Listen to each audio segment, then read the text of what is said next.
Welcome back to the Attitude for Gratitude podcast. Now is the point in the show where I mute music and start flabbering the gums and talking about Will Work for Recovery, 2520 North 2nd Street. That's where we're at. That's where we have the show. This is a resource center. It's where we have a weight gym, weight room. We get all pumped up. We have a computer lab. We've got ping pong and foosball tables. We got a number of meeting rooms in here. It is a resource center. You can come down here and check it out 7 days a week. Monday, Tuesday, Wednesday, Thursday, Friday. We have 6:30 a.m. meetings, structured AA meetings. We have daily 1 p.m. meetings. Every night we have a 7 p.m. meeting, 6 p.m. fellowship. 7 o'clock on Saturdays. At night, we have a walk and talk. Sundays, we do Sunday Fun Day. Every day of the week, we got stuff going on here. Go to the website, thewillworkforrecovery.org/podcast. There's some more information on there about it. And I am hearing something weird in my ear. Okay, there we go. I got my headphone in. But I'm figuring this out. This is not new, but not old either. We've got some old familiar faces in the house tonight. We're going to be flowing through a bunch of people. We got American Pie Pizza's going to be in the house like always. Come on down here. Check this out. The show is your show as always. We talk about recovery. We talk about this new way of life. We talk about resources and we network and we just get things going. Look at Jake is all over it. We got our beautiful lights and our little cross dillies. The show's growing. We're figuring it out as we go.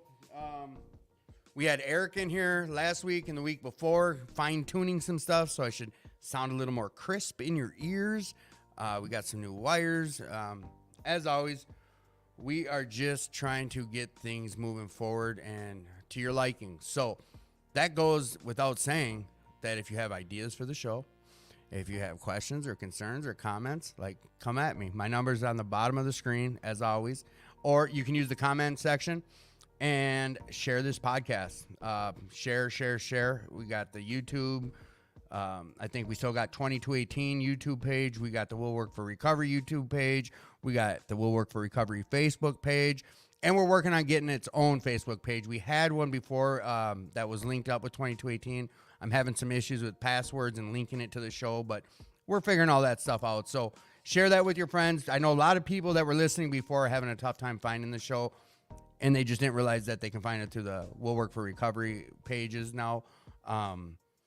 But I'm sure that you could just share this to your page. And I also was able to start sharing it to a lot of those sober and serious and sober and fun and hope dealers and all these other pages. I think I did that correctly. Like I said, a lot of this is me trying to figure out some stuff. Remember, guys, they used to tell me, Tim, you're just a talent. That doesn't work anymore. I don't get to just ride the you're just a talent wave. Just the talent. Yeah, when all the other people left, you have to be everything. Yeah, good luck with that. I'm so far from that. See, what do you mean? You've been doing it for over a year. By myself? It has been, what? Do you guys hear that? A little bit, but it's fine. I left in April, over a year ago. That's a year and a half ago. Yeah, this May, April. You've been on your own that long. And look at. We left you to your devices, and you're thriving and striving and doing good. Dottie, I'm a loner. I'm a rebel. You're not a loner. You have all these friends. How's your recovery going, Dad? Oh, pretty great. No. It's going great. Yeah, that was great. I got so much insight out of that. Oh, you brought a friend with to help girl me. Man, look, I'm loving life. So Halloween was awesome. You were here. I was here. I was at 2218 too. I went there. And it was the first positive experience I've had there in 2.5 years. So that was great. That's good. Yeah. It was super great. And you know that some people came and talked to me about stuff I would have rather not talked about, all the icky stuff, but that's going to happen. And we were able to just get into it. That's what's up. You know what? And I'm kind of like, hey, man, they're like, come back more. And I'm like, probably someday. Perfect. Who are you? Oh, I'm Tad, and I'm a fucking drug addict. Tad, the fucking drug addict. Who are you? Jake, addict, alcoholic. You're not the fucking alcoholic addict? Yeah. Not tonight? Young man, get on that mic. Who are you? I'm Angel. Who are you? I'm Angel, recovering addict. Welcome to the show, Angel. So this is your first time on the show, correct? That is correct. These two are veterans. How's your recovery going? Man, my recovery is going good. Why? There's a whole lot going on in my recovery, but that's how it should be, right? That is how it's supposed to be. We keep moving. Belly over and up. Get close without moving the mic. Belly up. Like, move your chair over so you don't have to move the mic. I got it all kitty wampus. So here's what I'm going to do. I'm going to ask some questions here, and I want you guys to yeah, you two are both getting on the show later. You're both coming on the show, both you kids. Yeah. So I'm going to ask you guys some questions, and I want you guys to, we're going to talk about this. What about, did you ask him how his recovery was going? I did. Jake, how is your recovery going? Ebbs and flows, just as it should. If I told you guys that it's always super high peaked, you guys would look at me and be like, no, it's not. We're also in recovery, right? And if I told you it's way down here all the time, then I'd probably get grilled about, like, what are you doing different? See, this is what I'm talking about. Jake he knows what to do. Here's what I want us to start doing. This got brought up to me at a 1 o'clock meeting that I go to here at Will Work for Recovery, 2520 North 2nd Street. Every day of the week, there's a 1 o'clock meeting. It's very unconventional. It's what we just go in there and it's like this podcast. We go in there and today Angel was there. We go in there and we just talk. And if someone needs to share something, people will be quiet and we'll share. And if you want feedback, we'll get feedback. But more or less, it's exactly what we do on this show. And I'm going to bring some of that 1 o'clock meeting to the show right now. Ooh. You guys, talk to me about the scariest thing in your sobriety. What is the scariest thing about being sober? You're looking at me. You want me to start? Anyone. The scariest thing? Today the scariest thing is where I'm at, when new guys come in and they ask you, hey, will you be my sponsor? And then, you start sponsoring these guys, and then the scariest thing is I end up wanting it more than they do. I want them to stay sober more than I want. But I'm going to give you the main thing someone said to me, too, is like when sponsors are like, I'm having this issue with my sponsor, this issue, they're having a problem with God, what gets brought up? Are you still sober? I'm still sober. So I have 100% success rate with sponsees because I'm still sober. There you go. There you go. So the way I should have asked this was because I could come up with a list of things. I'm thinking about when I was at my inpatient and I was about to get let out. I was really filled with a lot of fear. Because there's a lot more fear about sobriety and early recovery than there is now. Talk to me about that. Like, do you remember, like, in early recovery before you got sober, what was some of the fears? Withdrawal. That's valid as shit. I was so terrified of withdrawal. Right. That was what kept me high for 4 extra years. Exactly. That fear. And that fear actually caused me to go into precipitated withdrawal because I was so afraid of it that I took the Suboxone too early. Right. No, I get it, and that's a problem that people do. What was one of your fears, Angel? I don't know. I had it was kind of normal to me because I tried to get clean so many times. You know what I mean, so it was like.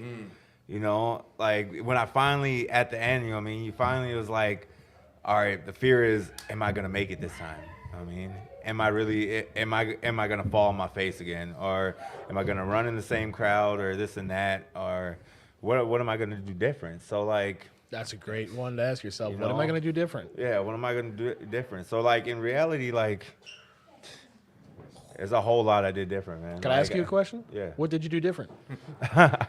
Put myself out there on everything. Says like my sponsor says, you fly with the eagles or you cluck with the chickens. You know what I mean? You know what I mean? Like, Keep it going. So it's hard to say, you know what I mean? But in reality, I started work. You know what I mean? I started, just a little bit of work. You know what I mean? And then I actually thought about what I want to do with my life, with work. You know what I mean? And then what I didn't like, and figured out what I liked and what I didn't like. But I stuck in meetings. I hit 3-4 meetings a day. Not kidding. We were a meeting hopping all day. Right after treatment, we went to at least 2-3 meetings. So like doing a whole year of that pretty much like that's what really got me. You know what I mean? So like when you just put yourself out there and you introduce yourself to everybody and anybody in the rooms, it's really hard not to get to get out of the rooms. And it's hard. Yeah, it's hard to fall away and hide. Yeah. So that's pretty much what I did different. Good answer. And like I said, I did this multiple times, so I did know a lot of people too. Where before this, they were still in the rooms, or now today, dude, it's the best part about in being in recovery is when you see somebody else that you used to use with enter these rooms for me. That's for me personally. Like that feeling is like, man, I can't believe we were sitting on the same couch with the same rig. You know what I mean? And now we're here. You know what I mean, you getting your family back and this and that, and or you gotta actually functional and not abusive relationship with a female. You know what I mean? So it's a lot. You know what I mean? It's a lot different. It's a whole lifestyle of change. You know what? That's valid too, because the point of being out there running with some people, I've now lately seen some come in the rooms that I was with. Tell me about some of your fears in recovery, and then you're booted. And so are you. Wow. When I first got into the rooms, my fears was the cycle, because I was always stuck in the same freaking cycle, and like I'd be sober. Like 70 days was about my max, other than when I had a little more one time, and it was always this cycle. And like I'd ace being in the treatment centers. I'd do good in the halfway house or medium. But then, like, life would come and get lifey, and, like, would be getting a job, and I'd have bills, and I'd be behind, and then, you know, shit would happen. It's like Angel was saying, like that. It was that circle, and you're being used to always doing this. And I would get stuck in the circle, and like I would only scratch the surface of what was wrong with me, and you know, whether that's just getting to the fifth step and holding some shit back so it's still eating, or going to therapy and then drudging up shit, and then you move because you're not in that sober house, and then all of a sudden, like, time's up. Now you got to figure out where to live, how to pay the bills. Yep. And what happens when you get your back against the wall? You start selling dope again. You start doing going back to what we know that's most comfortable. And like I had to look, because this time I knew that things were going to be different. I didn't know if that meant I was going to stay clean, but I knew that. So I was going to go to a sober house, something that I was unwilling to do for 15, 20 years. Right. Things, you know, I was going to stick through all of outpatient treatment, which something I rushed out of. And I did that shit. And lo and behold, I stayed clean. So like my fear was the same, ending up dead, you know, all that shit. A lot of what these guys talked about. What did you do different? What did I do? A lot of the stuff I talked about, in addition to doing different, because like, look, man, I'm an all-in type of guy, and I had always done service work, and just basically what I did different is I applied all the stuff, listened to other people, and when shit got real, I fucking stuck it out. When I wanted to leave because my feelings were hurt, when people didn't like me, or when I started setting boundaries, because when I started setting boundaries that were good for me and healthy, guess what? I thought everyone was going to be like, yay, you're getting healthy. That's not what happened. They're gone. People in Alano clubs, people in meetings were like, wait, what? You mean you're not going to let us walk all over you? No, people were mad. People were upset. And so instead of bailing like I had and going back to my comfort zone, I stuck it out. And in that, there was growth and healing and a lot of lessons, as you'll experience a lot of times. But I don't know. It's been fun. Tell me about your gratitude, and if you're going to hang out, you're coming back on. But tell me about your gratitude, because Chelsea needs to grab your seat. Yep. So, man, you messed up my line. I can't even say it. You can. Go ahead. I know I cut you off. I ain't grateful for shit, that thing. No. But that's not real. Look, man, I'm glad. So I had a transformational experience on Halloween, being out and about, and like, I don't know, you know, because you're my friend, that I haven't been the same guy for the last year and a half since some things happened to me, and it was a combination of things in the room, things outside of the room. My girl got cancer. I got hit by a car. I almost, you know, lots of stuff happened, and I haven't been the same guy, and I used to be super involved. And Halloween was huge for me because I realized that I don't hate people. I seen all my friends. I realized I miss people. I realized that I miss being in recovery, and I miss helping people. And it was huge. And I realized that people, places, and things don't matter. It's what you're doing. And I can do those things, be around my friends, and help people at any place, even a place that hurt me before. So the why, the where, the when doesn't matter. It's the what. And it was huge. And I started going to church. I started reconnecting with some people. And I don't know, like, on top of that, I've had a lot of personal growth. Like, I'm about to go take my driver's test. Something you've been on me for 3 years about. Like, when are you going to start driving, bro? What do we got to do? Well, like, I just got to take the test and pass now. I have a car. Like, Pitter patter. You know those goals that I've had to get done by September for 3 years? They're all at my fingertips now. And now you're going to keep following through and doing it. Yeah, I mean, I'm getting married next October. That's like just life is lifey, but look, man, I've had a lot of weird shit happen. My grandma died, all sorts of stuff, but Life showing up. life is lifey, but this program teaches you to deal with it, and that's the thing. If you don't use it and you're not connected, you're not going to get the benefits. It's, it's like, you remember what I always used to say? I can give you a hammer, but if you set that hammer down and you just start pounding the nail with your hand, you're going to hurt yourself. If you don't know how to use the hammer and you just start hitting yourself with it, you're going to get hurt. So you have tools and you need to just utilize them. Tad, I love you. Thank you for coming Later. back on the show. Melinda, batters up. Jake, same question. Wrap us with your gratitude, and then someone's coming to grab your seat. Gratitude right now is a little bit different. So in the last week, like I had my own struggles, basically within the program of recovery, and I'm at the center of every one of these issues, right? And I'm grateful that there's, because I'm in these rooms. One of the things I've learned is that people have learned to love you through your character defects, right? Like mine will shine through at times, and they're not going to be clean. They're always going to be messy, and I am going to inflict damage one way or another. It's a lot less, my damage now is a lot less, long-term or spill-over type thing. But, I was turning into a grouch, and like my sponsor would always use those cutesy little terms like, quote the big book, grouch and the brainstorm are not for us.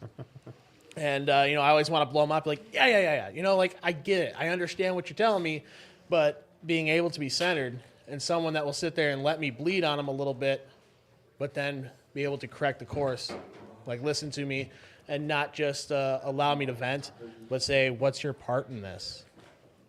And then help me look at myself, because this person, these people in these rooms have cared and loved me through my character defects, and they're there for me to walk me through these issues so that I can grow, because they don't want to see me sit on the couch and just fade away and die. And it's not always die like, oh, I'm going to be dead. It's die as in like a spiritual death where I'm going to be miserable. Mentally and everything else. Right. Yes. Jacob, I love you. Chelsea, I didn't mean for you to have to sit there, but you're up after Jake here. And Jake's switches, so come batters up. Now, this is a question for the three of you to dive into together. First, would you introduce who you are? I'm Melinda, alcoholic addict. Melinda, welcome to the show again. Thank You were on, what, 2 years ago maybe? Yeah, It was a during while COVID. back. She's one of the veterans. And then, young lady, who are you? If you want, go Chelsea. grab some pizza if you want real quick. Go ahead. But I need you back.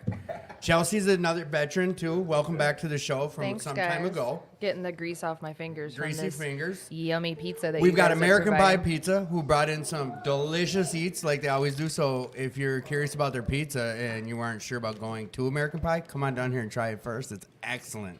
Guarantee you'll go back. And the chicken, hands down, some of the best in the Twin Cities. I'd say in the upper Midwest. But that's a bold statement that I will stand behind. American Pie Pizza down here at Will Work for Recovery, 2520 North 2nd Street. So here, girls, I've got a question, and Angel can hear me asking it because he's going to come join us too.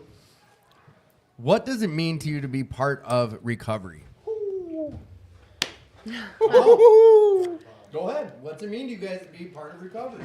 Oh boy. So for me, I mean, it's just reality. Like, it's my life now. It has given me the ability to be a mother to my child who I lost in addiction, and show up for him in ways that I was never mature enough to. In recovery, I have had a child, and it is giving me the ability to raise him in a completely sober life. Like, if done correctly, I don't have to ever let my child see me high. Right. And that's a blessing that I wasn't able to give my oldest, but God willing, I can with Dylan. And, me and my children have been through some pretty brutal things in recovery, and like, we made it through together. I was able to be there for them when we found my grandma who had died, just things that kids shouldn't have to go through. I was able to be there with them. And if I was out getting high, I wouldn't have that. So, like, and everything you said, yeah, that's a lot of people, of course, that's like almost a no-brainer, but a lot of people don't understand. These are things that we have given up to our addiction. All these things that like your normies out there would be like, yeah, of course. We give that stuff up for that addiction side of things. So recovery. Come on. Okay, Come so on, kids. for me, you say like, what does it mean to be a part of recovery? And today, I feel a much bigger responsibility with my part in recovery. Having been sober for a little while and been in the recovery community for a while, that's what saved my life. And so, I feel strongly that responsibility statement of, I always want the hand of recovery to be there. And for that, I'm responsible. And staying active in a program on the front lines with people, whether it's in meetings, in my regular life, in work, wherever it is, I think today my part in recovery is really having some accountability, stepping up to the plate, and figuring out what I can pack into the stream of life, right? What I can do to be of service. So that service piece for me is a big part of my recovery today. It's no longer about drugs and alcohol for me. It's really about how do I show up in this community that saved my life. And my higher power does a really good job of kind of helping me navigate that and showing me where to go. And I navigate that through you guys. So the people that I meet in recovery really help me have that accountability and show up. Intensive work with other alcoholics and addicts is what I have to do on a daily basis in order to keep this thing. So carrying a message, being on those front lines, and really understanding my responsibility to recovery is what it's about for me today. So here's something I want all three. I'm not even going to let you answer that question. Come on, I had something good to say. I was bring like, it. Come on. What's it mean to you? all right, the mean to me is basically being part of something way bigger than yourself. You know what I mean? And it's so much bigger. Like, dude, it's crazy how much. All right, I keep my key tags with me. I wear my NA hat. I wear Recovery Warrior on the back of my truck. You know what I mean? NA hat. And and I keep that out there because it's so much bigger than me, and I want to be, like you said, I want to be there. I want to be there if somebody needs me, if needs my help, or if needs the program, and I can show them the way. You know what I mean? I want them to find it as soon as they can. You know what I mean? You don't know who's out there struggling at the times. You know what I mean? Because I've been out there and wishing for an answer. You know what I mean? Right. And it's nuts how blind you really are when you're in addiction, but it's out there. I mean, and I got plenty of people came up to ask me what is this, or how do I do this, or how do I get into here, or you know what I mean? And it's like I don't have all the answers, but I have a whole lot of answers because I have a whole lot of experience with and a lot more answers than you ever did before recovery. Yeah. You know. So here's a question. You know what? Talk to me about your gratitude. What's your gratitude look like today? Name of the show is Attitude for Gratitude, so tell me about your gratitude. Oh, that's nice. Oh, man. Let's see. I'm grateful for breath, man. Just being, with my addiction, I was always so high. Even, you know what I mean? I used to always look at the sky, you know what I mean? When it had those pretty colors and it's just going down, I mean? And I value that so much more. Even though how much I value that in my addiction, I value it so much more today because I know, you know what I mean, that and my kids. Dude, I have a fucking relationship with my kids. And after 5 years with my son, I haven't talked to him or seen him in 5 years. Today, dude, we talk daily. Dad. Yeah, I got his phone number. You know what I mean? I got to go to his football games. That's crazy. And my oldest, he calls me and just, you know what I mean? We have such a strong connection. Some shit you wouldn't have if you weren't in recovery. No, period. I wouldn't even cared about. I mean, honest the truth, I really didn't care about anything because all I did was push everybody I did care about. I think that's what we do though. We don't want someone interrupting our addiction. No, because they're the closest ones to get up out of it. You know? Right. And I'm right there with it. Angel, thank you for coming on the show. Will you come back on the show? Mm-hmm. All right. Now, get off the show. No, I'm joking. So I just wanted to interject with something really quick. I'm sitting here and we're talking about gratitude, and I'm sort of just soaking it all up, looking it around. And the last time I was on the show was in the beginning, I think. Yeah, it was a long time ago. 2218. Yeah, when it was back at the 2218 you were on the club. first 5 or 10 shows. I was pretty early. I was on there with my partner Leon, and man, I can't believe I was just sitting here noticing the adornments on my microphone, how fancy these headphones, I mean, the little tea light color the ambiance, the mood. I mean, there's something to be said for like the space that you're in and, you know, like this safe, comfortable, welcoming vibe that you can create for this podcast. And I am feeling it. And I'm grateful for it because like you've come a really long way from where it was in the beginning. And I just thought I would congratulate you and say thank you. But you know what? That's what recovery does. It allows us to be able to grow in the things that we're passionate about and take it to the people that, you know, that need to hear a message. So what you're doing is really cool here. I'm grateful to be part of it. And props to the improvements and the sweet ass room. And thanks to Will Work for Recovery for putting you on here because this is legit. So 2520 North 2nd Street. And real quick on this, I know when you come down here, you don't hear him talking about it, but I'm an advocate for it. Is this place doesn't have money. This place is struggling. It's a hard topic to talk about, but this place runs off of donations and 7th tradition and handouts. And it is not an AA. It is not an NA. It is a recovery center. And apparently I'm not on a podcast. So if you are able to give, please come down, give. Otherwise, go to their website that you see, willworkforrecovery.org, and give that way. Otherwise, come down, give some time, or come drop some food off. We had a meeting tonight, I think 125 people. The majority of them are newcomers who are in sober living. And we have coffee and candy and food. But them are all donations. So come be part of that. We could use your help. Next question, boys and girls. Who are you, young man? My name's Caleb. Welcome to the show, Caleb. Yeah. How do you guys cope with shame and guilt? Caleb, you're on the hot seat because you're the newest. How do you deal with shame and guilt, Caleb? Well, I used to deal with it by drinking, right? Now I don't really experience shame or guilt. Really? Because my addiction, I never really did a lot of things that I regret or that would make me feel shame. So I don't know how to deal with that. Okay, well, and that's what we get to do is keep coming back to learn how to. Chelsea, how do you deal with shame? And you know what, Melinda? Guilt or shame? If it ever pops up, how do you deal with it or how did you deal with it? Well, I mean, it's a night and day difference. I dealt with it by getting high. I dealt with it by not thinking about it. I dealt with it by sugarcoating it with whatever made me feel better in that moment. You know, and in recovery, that's not reality. It comes up.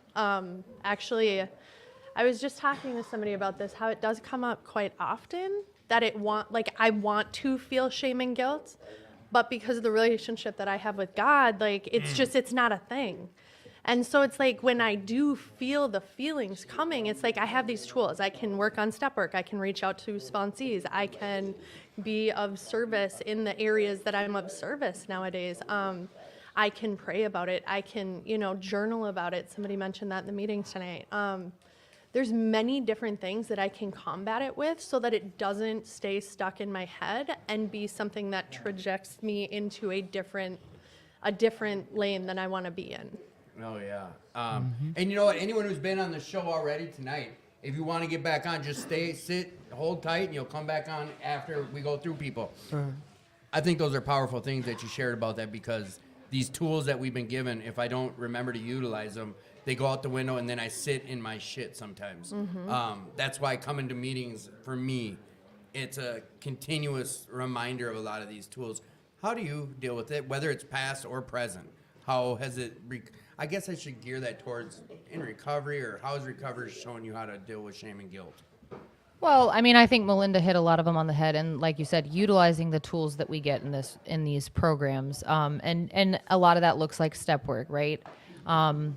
So getting in and learning how to pause when agitated, right, and utilize the networking, the support system that we've built within these rooms, and how to actually reach out and then take the advice that we get, right, and actually maybe take some action towards the advice that we get. I remember what it was like early on trying to learn to change my thinking, right? Trying to learn to do things differently. And those are two different things. That's what I've been taught, right? I've been taught that in these rooms, I have to act my way into new thinking, right?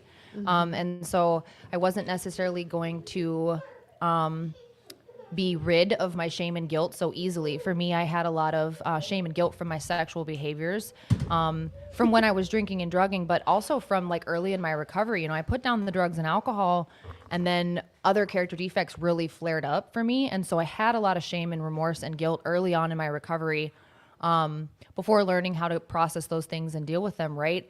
And so what I learned was I had to show up and be willing to do what was suggested to me. And what was suggested to me was to treat myself with respect, right? And to not sleep around and to not, you know, give up my emotional stability so easily to other people, right? So what was instructed for me to do was to act a different way. And believe it or not, I started acting a different way, and I stopped believing that I was not worthy, right? I started believing that I was worthy. And so, and for me, it's been a progressive process. Is it almost part of like the positive affirmations and becoming a new normal in a way? Like you're saying, you just keep telling yourself these things and it becomes the new normal? Kind of, yeah. The more you practice recovery, the more it becomes your reality, right? And on a side note, there was on, I think the first show you were on, you used some word about your past, and I didn't know what it meant. And you and Tad and Leon had quite a laugh at my unwordsmithly type of knowledge of words. Yeah, I don't But it was remember. about your past, and we don't need to bring it up. But you shared about that then, and you're sharing about it now, too. It's like, you've come a long way, and these tools that we've been given to learn how to deal with this type of stuff. So, we have a question from an audience member for you guys to talk about. All It right. is, we'll start with you, Caleb. All right. What is one thing that you've always wanted to do but you've never done, and why? Oh yeah. I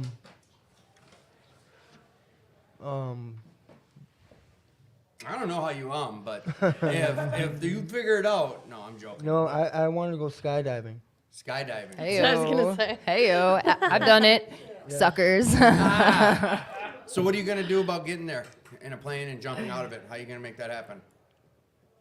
Well, do you have to get a I don't know. I haven't instructor that helps you? done it. Yeah, I imagine. Yeah. Maybe Chelsea, tell us what was it like to be able to do such a thing? Well, yeah, your first time you're going to have to go tandem. You're going to have to go with somebody. But, you know, I mean, just commitment. Set your mind to it. Do the research. Find out if it's something you really want to do. Find other people that are passionate about it too, maybe. That was how I went about it. I know for a fact that there have been plenty of people in recovery within the last year that went on a big recovery skydiving group trip. And that's how recovery works too. You know, like we get these new passions, we get these new hobbies, we get these crazy ideas.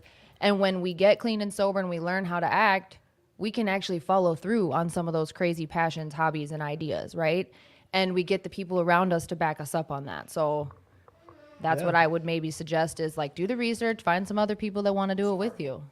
I'm sorry, I You just know? got your message. Yeah. You know what? And if you do come down to the show, there's a back door where there's a garage door. It's on not 2nd Street, but on I think what is this 26. If you come down 26, there's a big loading dock door and garage door. If you want to come to the show and be on the show, you can come in that way. The front door is usually locked at this time. We lock it up after the meeting, a half hour after. So I apologize to anyone who came down to be on the show and I wasn't at the door to open it. Gracie, where are you going? Home. Oh, I was hoping you were on next. Okay. Tail, don't do that. Okay. Well, then, love you, Kenzie. Love you, Gracie. Love all you guys that were here and now left. Melinda, talk to me about your gratitude. Oh, goodness. I literally focus on my gratitude so much. You know, I don't even really, I don't even really know how to put it in words. Like, I'm so grateful for everything. Like, the guy before me was just talking about, like, the sky. Like, that's something that I'm doing with Dilly. Like, oh my gosh, Dilly, look at that sky. And he's like, it is so pretty. I'm like, it is. You know, and it's like now every night he wants to pray, and he specifically wants to pray for people. Like, his teacher was out sick, and he was so excited to come home from school today to tell me, because we've been praying about her for the last couple nights. He's like, my teacher was back in school today, Mom, and I told her that we prayed for her. You know, and it's such a cool thing. And now my oldest, like, he goes to church Wednesday nights for the high school night, and it's just, I was not raised in the church. So watching these two grow up with that is just a super cool experience that, like, I did not have. And it wasn't even that, like, I grew up in a family that didn't believe. They just didn't do it. They were addicts, they were alcoholics, and, like, it wasn't like they were anti-God. It was just that wasn't a part of their story. And so for me, it is so much of my story that it's so crazy to see my kids doing that, you know? And it's like what I talked about earlier. Like, I'm grateful that I can be the mom that I am. I'm grateful that I have this job that, like, now, you know, I'm the assistant manager, and, like, I go to work and I absolutely love my job because I love my coworkers. Like, I'm not going to become a millionaire cutting hair, but, like, I literally go to work with my family. Like, I've been through some crazy things over the last 7 years with them that without my work family, I wouldn't have made it through. And it's like I have these relationships now today that, like, I can't say that I've ever had. And, you know, I mean, that's just, like, a tidbit of what I'm grateful for. Like, grateful to be here. Melinda, I love you. Thank you for getting outside yourself and coming on the show. And will you come back and be on the show again? Yes. All right. All right. Brando, Love you're you. up. Caleb, talk to me about your gratitude. What's that look like today? What are you grateful for? Oh, I'm grateful. I'm very grateful. I'm grateful that I'm sober, for one. After your gratitude. And I'm grateful that I'm working No, I'm listening. with the recovery, like, family. Uh-huh. I'm just getting amped up for just to do things with sober. Right, the And future. yeah. Oh, yeah. And yeah, I'm very grateful for that. And every day, I pray to God every day, and I tell him what a grateful thing, what I'm grateful for. So, last question for you is, how did you hear about Will Work for Recovery? Do you remember who told you about it and what they told you about it? I don't remember. It was Better question. What was your first thought when you walked into Will Work for Recovery?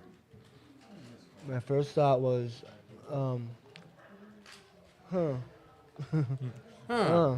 this is interesting. We've had really crazy answers to that one. We've had some from, like, reminds me of the dope house without the dope. Reminds me of my dad's garage. A lot of stuff. And a lot of people just say it's not like a church basement, but, like, there's no wrong answer. It was is a good answer. I get it. But, dude, Caleb, I appreciate you, man. I appreciate chopping up with you on your ride home. Is there something you want to add before you go? No, I'm Perfect. Thank you for good. coming on, brother. Yes. Young man over here, Tim, batter's up. You're next. So now I have a question for the three of you guys. Another one here. Another round of questions. Or you know what? Hold up, Tim. Where's Lauren? Is she in the house? Oh, I need Lauren up here. yeah, Tim, you're baby. up after Come Lauren. on, baby. Lauren, batter's up. Let's go, babe. Lauren! Lauren. I don't have a pause button. Lauren! Chelsea's on baby duty. All right, here's a question for you three to start talking about. Biggest failures and biggest successes in recovery. Ooh. Come on. Biggest failure is probably. Oh, I'm sorry. Who are you? I'm Morgan. I'm a grateful recovery Morgan, addict. welcome to the show. Who are you? Lauren, addict. Lauren, get on that mic. Thank you, Lauren. Who are you? Brandon, addict. Biggest failures and biggest successes in recovery. Whichever one you want to talk about, let's hear about them. Come on.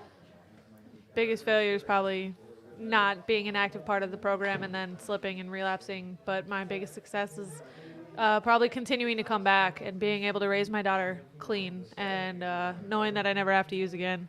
Like, have you guys, either of you experienced, I don't recall, and if I do, I won't say anyways, either of you two dealt with relapses and coming back in the rooms? A million times. Like, kind of share about that, like, the two of you. No, on here, come on. Yeah, get on that mic. Is that what you're going to tell her? Yeah. Get closer to the mic? This mic is goofy, but here. There you go. Well, no, we got to be able to hear you. It doesn't bite either. So tell me about it. Like, what was that like, leaving the rooms and coming back? For the most part, it really doesn't faze me because I don't care what people have to think about me. Really? I do it. I really don't. That's the shit. I wish I had that in my back pocket. It doesn't faze me claiming 100 different 24-hour key tags, a bunch of Really? 30s. I don't care what anybody thinks. No, I don't. Sarah, I don't do not- it for not everybody being an else. ass, I do like- it for myself. And that's what I've seen works best for people themselves. That was just me asking on what she said, but failures and successes. Talk to me. Biggest failure in the rooms is going back out the second anything gets hard. I don't like to reach out to people. I don't, in the past, never used my sponsor the correct way that I should have. Second anything went bad, I just ran right back out. So how would you, can you even relate to that, or share on that, what she said? On what Lauren said? Yes. Can you relate to that? Like when your back's against the wall, like what do you guys think about that? Oh, I mean, it's hard. You get in that spot, and I think, I think you get to a point where you get away from the program, and once you get away from the program a little bit, it's real easy to just walk away from it, and it's real easy to point the finger and be like, well, she didn't do this, he didn't do that, they didn't call, blah, and it's all about them. And what I've learned in the program is that we're really good at pointing the finger at everybody else instead of looking inwardly. For me, that was my problem for a long time. And I try not to say today that I failed at anything. I just found out what didn't work for me. Yeah. Because for me, if I get in that failure mindset, I start to turn everything into a failure. Why I can't, why I shouldn't, if I would have done this, if I would have done that. I got to remember that we're all human. I'm going to make mistakes. Right. Excuse me. We're all going to make mistakes. You just got to pull yourself up, dust yourself off, and get back at it. Do you have experience with that? Having your back against the wall, like in fight or flight, or do you see what I'm saying? Like compared to what they were saying, where you at with that? I mean, I've been there a million times. I think that I haven't been there in quite a while, though. Like, I've been trying to actively work my program and showing up and trying to, my mental health has been a big thing for me. I went through a lot of trauma when I was in my active use, and after that, it was mental health city. Like, that was all I focused on for a really long time, and that was kind of just what I decided to make most of my time with, I guess. And so with that comes trying to heal everything and trying to keep myself out of that fight or flight. I get back there at certain times with certain triggers, but now I've learned the tools to get myself out of there, and I don't know. So Brandon, what's your recovery looking like today? And this is going for all you guys. Talk to me about how recovery's looking like today. My recovery right now, it's getting a lot better. I'm getting a lot more active in the program again, hitting different meetings, trying to talk to people when I do walk into a meeting, not just kind of walking in, finding my chair, dipping out, I touched on it earlier, in the meeting, and I work a job where it's 12 to 16 hours a day, so it becomes real easy to make an excuse why I can't do things. I got to do this. I got to be up at 4. I got to, whatever it is. I got to a point where I walked away from my original sponsor. I tell people all the time, don't work the program I work because it's not a good idea. Yeah, the way I do my recovery may kill you. Absolutely. And the way you do your recovery may kill me. Figure out what works for your recovery. Gosh darn it. Yeah, that's what I'm thinking. Gosh darn it. So talk to me about how your recovery is looking like. Excuse me. Ooh, this American Pie pizza is so good.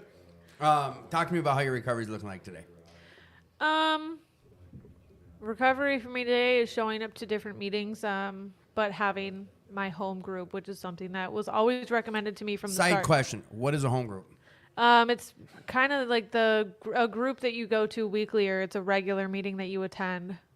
Is it something you want to share? I mean, we can share about meetings we go to. Is it something you'd like to put out there for the public? For sure. What's your home group? It's the Sunday night 9 p.m. NA meeting at Blaine Alleno. Blaine Alleno, right off Central. Yep.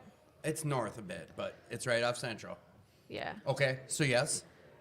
Yeah. So, dude. I know. I hornswoggled that answer. Yeah. Okay, so yes. Let's see who speaks first. Okay, yeah. Okay. So. Got one. What do you mean? No, I said let's see who speaks first. That's his game in the question department's like, who can uncomfortably sit in silence without speaking?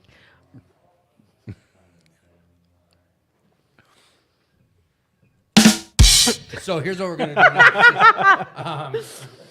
At least the audience got to hear that, not these guys.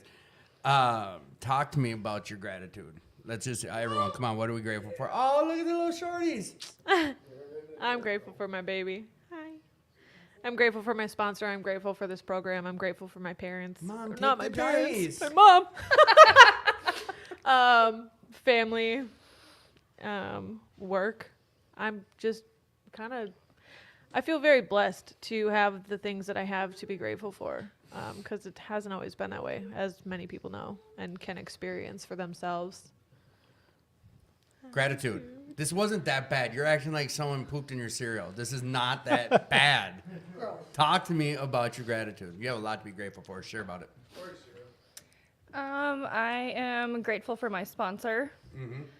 I'm grateful for my friends. I'm grateful for meetings. I'm grateful that I am actually running the Sunday night meeting that she had mentioned. At Blaine, Alano at Okay. 9 o'clock on Sundays. Okay. Okay, that's it? That's your gratitude? Really? When you whisper, I can still hear you. That's the shit. Batter's up. Talk to me about your gratitude. And Rick and Daughter, you two are up next. What am I grateful for? The people I've met in these rooms, hands down. Life doesn't get easier in recovery for me, but it gets easier to deal with. You know, and I've learned today that I have real friends. I can show up and do for others just like they do for me. It holds me accountable. You know, and I'm grateful for that. There's so many different things to be grateful for. You know, I don't know. You don't know? Yes, you do. I do. And once you get off the show, you're going to be sitting back there like Lauren's going to do and be like, oh, shit, I should have said this and I should have said that. No, you're right. I'm grateful that I learned how to show up and listen. You know, before I've bounced in and out of these rooms since I was 13 or 14 years old, and I never listened, and I always did things my way. Mm-hmm. And my way destroyed my life and everybody else's around me.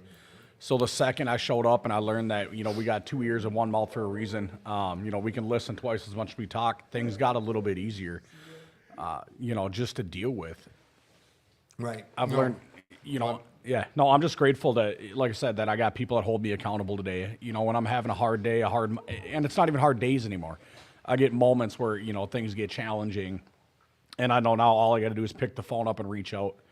You know, and some days are easier than others with that, but I just do it. When something's hard, I just push myself to do it anyway. You know, if I'm not getting uncomfortable, I'm not going to grow. And you'd say that's something recovery gave you? Absolutely, 100%. My man. Brando, I appreciate you, brother. Thanks, Timmy. All right, batter's up. Who do I have? Who do I have here? Get close to the mics. Who are you? Rick Alcoholic. Hey, Rick. What's your name? Addison. Addison. Young man? My name's Pete. Pete. Welcome to the show, everyone. I know you listen every week, and you make sure to always see what's going on, so you're very familiar with the show. But I got to ask something of you is, what do you like most about your dad? That he takes care of us. Oh, look at this. Do you like coming down to the center? Yeah. I saw you out there. Were you playing ping pong, or what were you guys doing out there? We were babysitting the kids. Babysitting. That's right. Do you enjoy doing that? Yeah. Did anyone give you any money? No. We'll make sure that changes. Dad's going to give you a couple bucks. Someone will.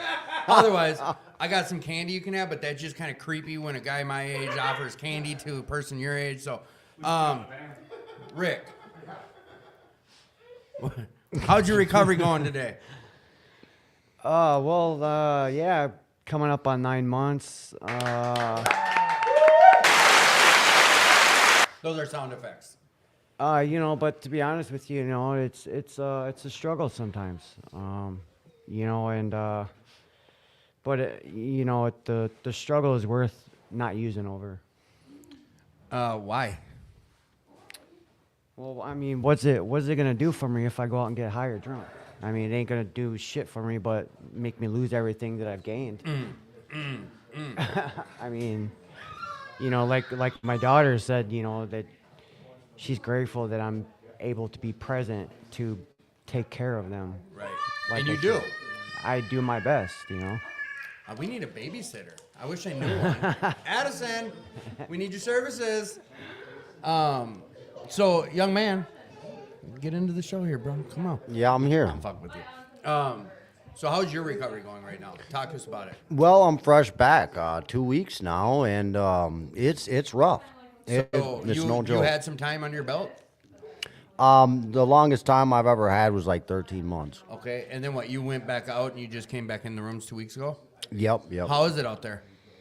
Is the dope like better? The dope's getting worse. And they're telling on you for free, huh? And they're telling on you for free, man. There ain't no love out there. There's So no I love. have a messed up kind of goofy question that to us it's a no-brainer, but why'd you go back out? That I can't even answer. I'm trying to dig back to that. Self-sabotage, man. Self-sabotage? Yeah. To be honest, you know, I got a God that's a jealous God, and I don't put him first sometimes. That's when things fall apart. And who pays the price on that? I pay the price for that. And it's not a show to sit here and beat you up over. It's not. If No. If anything, I try to ask something that someone who's sitting out here thinking about going back out I love might it. hear something that you say that it's like, shit, it's not worth it. And I know it's not that easy. Usually someone on air is not going to say something that's going to make me make some better life choices, but you never know. You never know. I love it. You know, I'm able to let my guard down. You know what I mean? I feel safe here. There's no question that I'm afraid to answer because you guys have been there. You've seen it. You've done that. And sometimes it's just a fresh reminder, you know, when the newcomer comes back and we can remind others how bad it is that it's just getting worse. You know, it is. Addison, there you are. I was like, I didn't scare you off, did I, dude? Come on. I was all excited that you got here. Addison, that's my boy. What was your thought when you walked in here? Like, you saw that big room. What was your thoughts? You were like, this place is messy. Or what was your thoughts? Cool? Or, like, put it this way. If you're going to explain this to someone else, like one of your friends, like, hey, you want to come babysit with me? There's this place. And it's like, how would you explain it? It looked a little bit crazy at first, but it started to get normal once you come. Like, all right, now here's a question that I haven't asked anyone. Is this room starting to look like the other one? I'm trying to make it look like the other one. Yeah, but the other room has a lot more stuff. I knew. on the walls. Paul, she even said it. We're nowhere near the other room yet. I got a lot more work to do in here to make it fit in. All right. We were going back and forth about having too much stuff in here already. But so you would say that to a friend is just like, oh, it's kind of, there's a lot of stuff on the walls. Yeah. But you feel safe down here? Like, Yeah. okay. And that's the other thing. Like, I know there's a big question in the community about kids coming with and this and that. And Rick, why don't you explain like what the options are here if you were to come with your kids? Like, can you still get your recovery and share about it? Oh yeah, like you know, before all this this babysitting deal went on, like a lot of people were. I feel like a lot of them were getting felt that they were being turned away because they didn't have a sitter, and you know, and a lot of people come in with young babies, and you know, babies do what they do. They cry and cause ruckus sometimes, but you know, that's kids. Well, so my daughter had actually started. She got certified as CPR and all that good stuff to be a babysitter, a certified babysitter, and so we were just coming in and putting a flyer for her. And Paul and Carolyn had talked to her and be like, hey, you know, what do you think about working down at the center for us to help other mothers and fathers who have children be able to have a meeting without being distracted. Mm-hmm. And I'm really blessed that my daughter has been able to be in the program with me the last 6 years. Like I see a growth in her just by her coming. So it's not the just responsibilities that are with the sitting and all that. Yeah, I mean, she's learning what I'm going through and learning her life experiences also. See, and I didn't know the extent of this story, and I think that that's awesome. Like I talk about this being a resource center, about it having a gym, a computer room, ping pong, foosball tables, Sunday football game, big podcast studio, Bible study room. We have so much going on here, and we have a damn daycare. I mean, it's not all right, I got to drop my kids off, I'm going to work daycare, but a place you can come catch a meeting and know your child's going to be safe with a licensed babysitter. Yeah, I mean, from my experience, like a lot of Alanos and a lot of different clubs aren't too keen on having kids in the meeting. And I'm going to interrupt here just for a second. As I was talking to Dustin, and it's not a detriment or a shot at other meetings, because I do get it. If you're trying to have a meeting and you got 3 kids balling their heads up, how are you going to come in here to get your recovery, to be a parent, whatever? Right. There are meetings that if you have a child, you can't come in. Yep. And more so, a lot of there's certain fellowships, they do that and they hold strict to it. And I do know there's meetings out there that offer daycare. You can find it in the Where and When, and you can find it online, whatever fellowship you're going to look for. They have that to offer. So, excuse me. That's a great thing to know. I didn't know that this was an option here. Yeah, I mean, a lot of people don't either. Like a few weeks ago, we had a lady come in and she had 2 young children, and she kind of it was on a Tuesday night meeting, and which I run down here at Will Work on Tuesdays. 7 o'clock. Yeah, and that's actually picked up pretty well. Also, we started with 2 people and we've gotten almost to 30. So. But anyway, long story short on that is a lady came in with her 2 children, and she was kind of leaving herself by herself in the back. And I told her, I said, hey, if my daughter is here, if you would like to have a sitter, my daughter will do it. And she's like, really? She's like, yeah.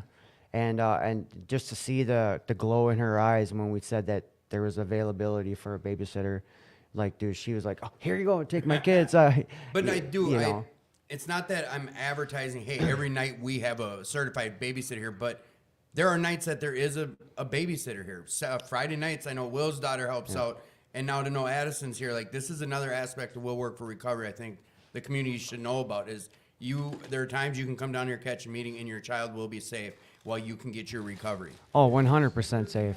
I mean, she my daughter and Will's daughter both are very well with kids.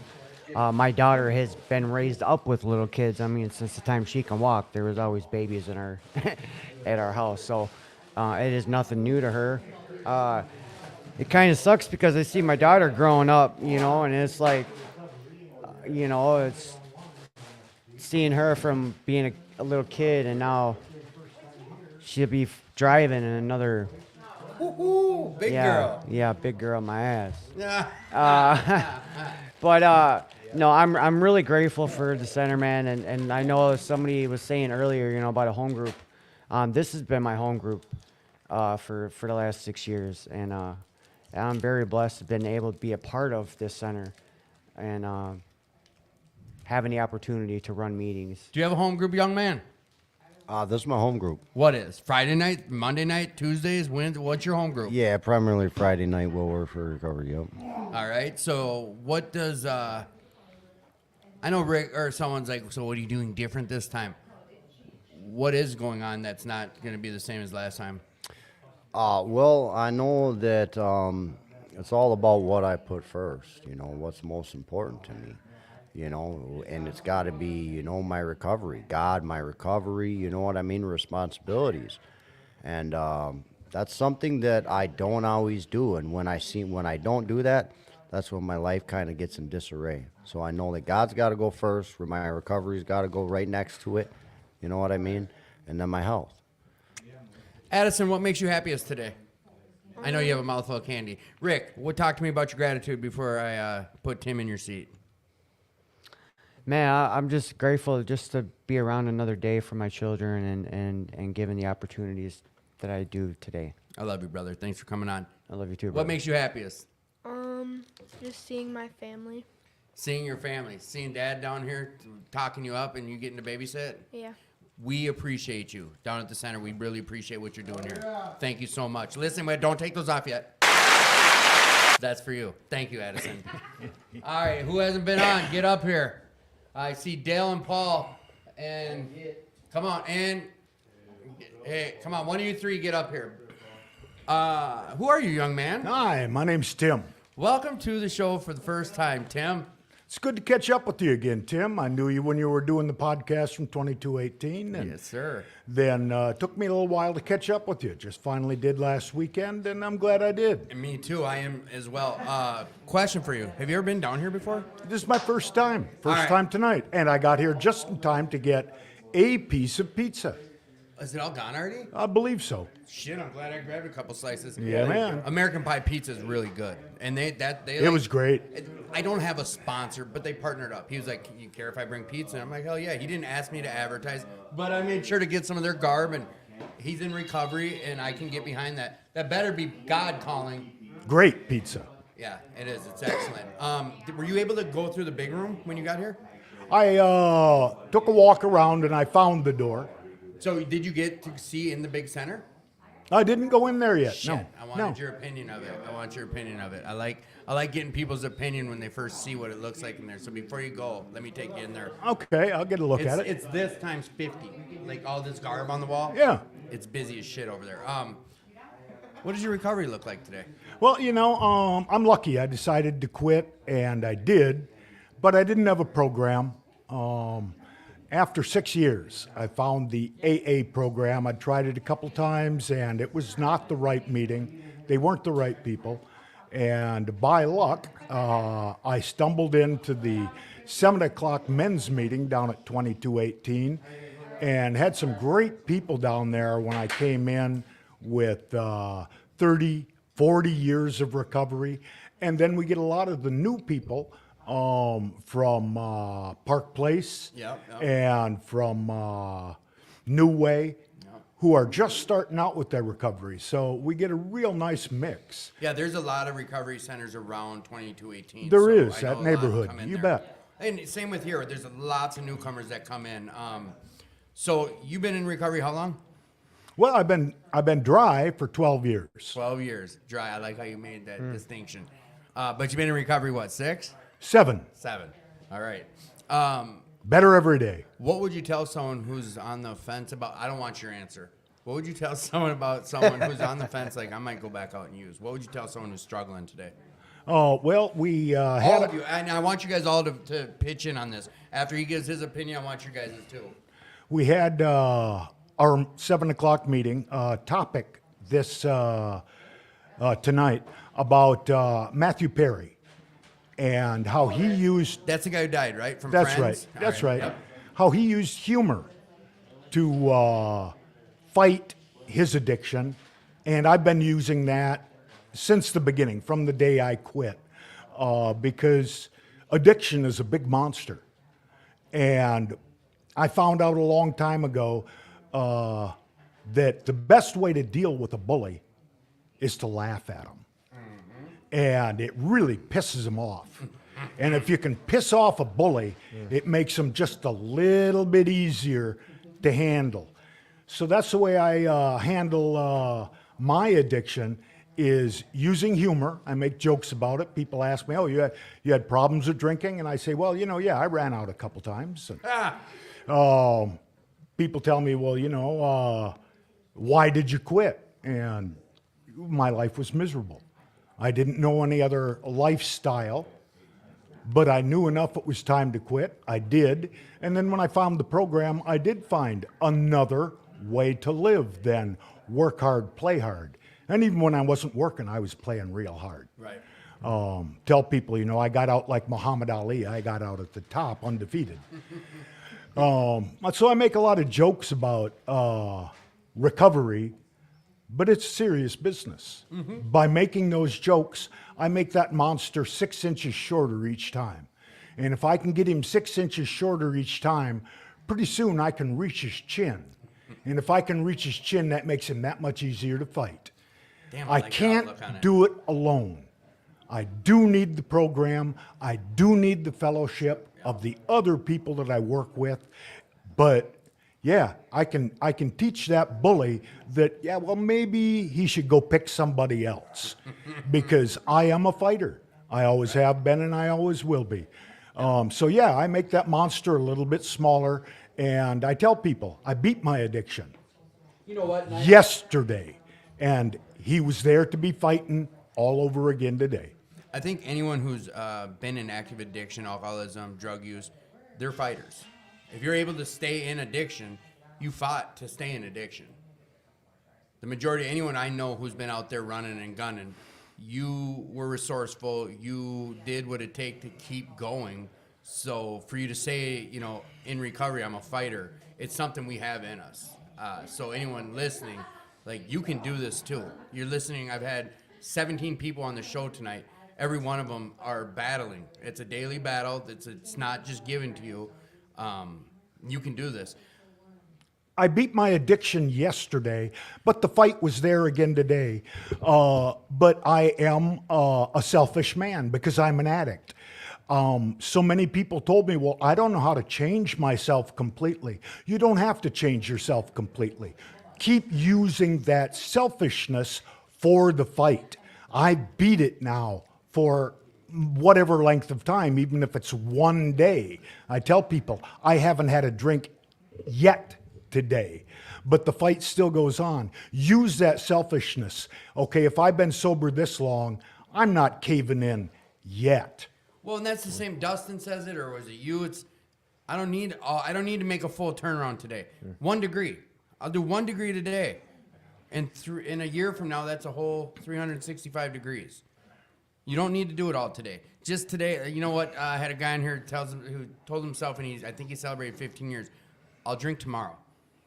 I wake up and I tell myself tomorrow I can have a drink. I don't know if he still does it 15 years into it now, but that's how he got through his first 2 years. Yep. You know what? Just today, you know what? Tomorrow I'll go drink tomorrow. But today I'm not gonna. Whatever you find out there.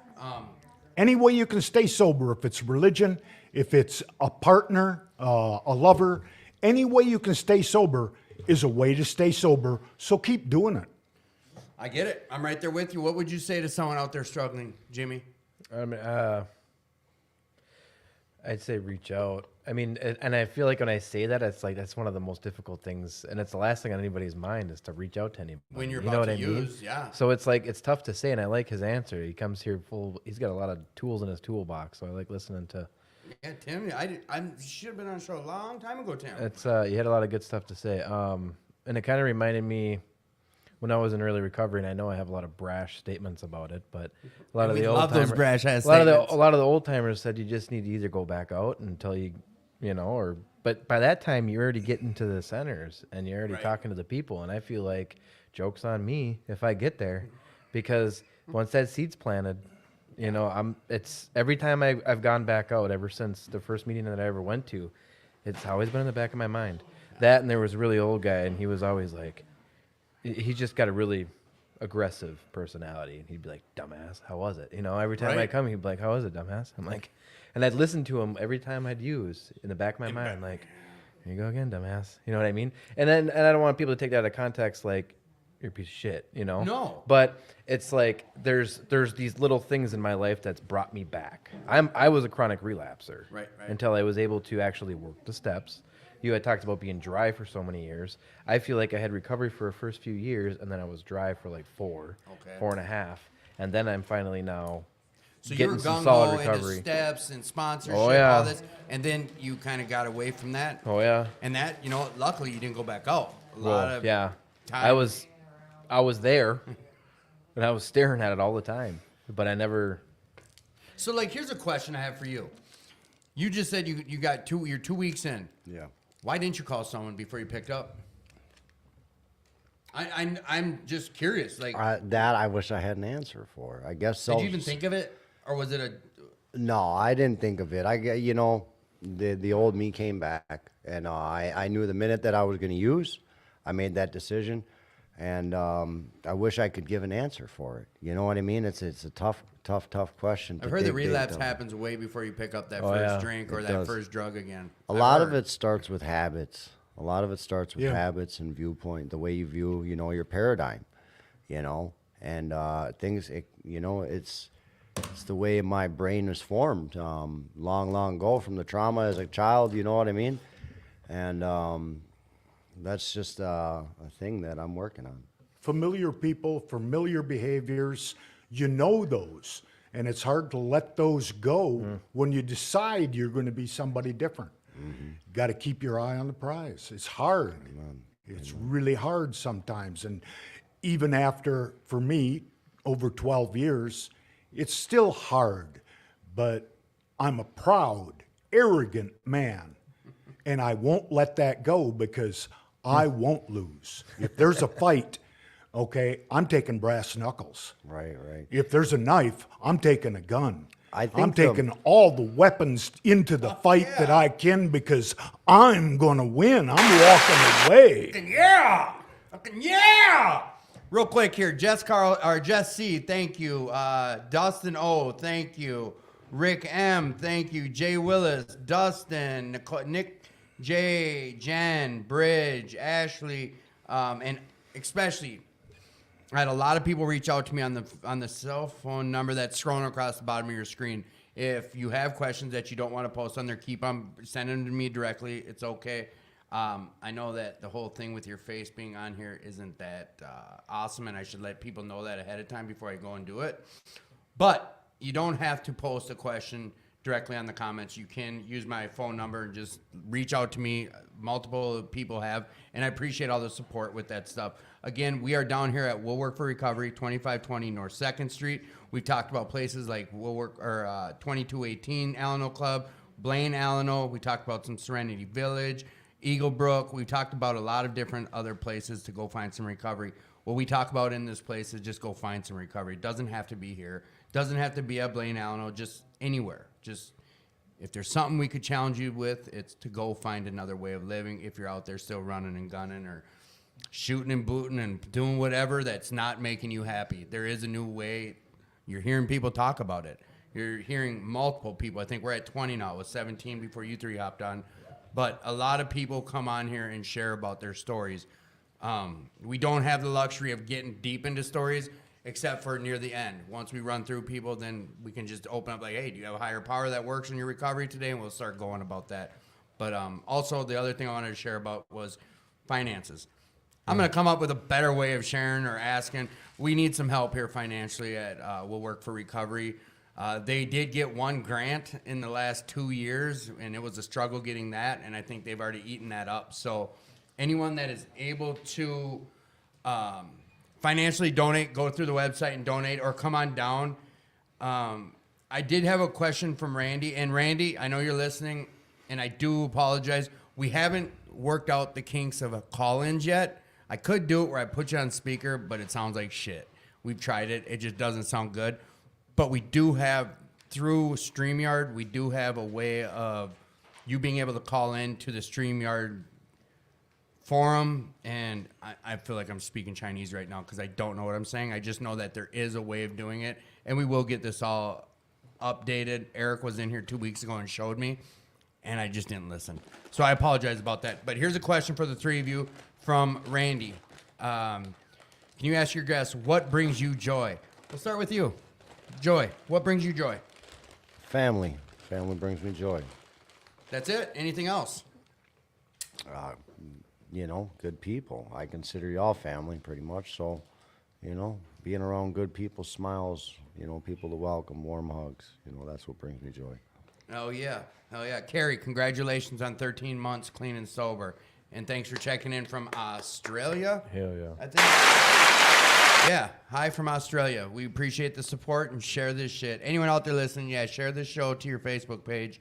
I'm figuring out how to do that as well, sharing the show. Sorry. But yes, Jimmy, what brings you joy? Well, lately, I feel like a lot of things I get really, really distracted easy, and things get really dull really fast. I'm like a fish. Once I bite the lure, and then I get released, I forget that I bit the lure.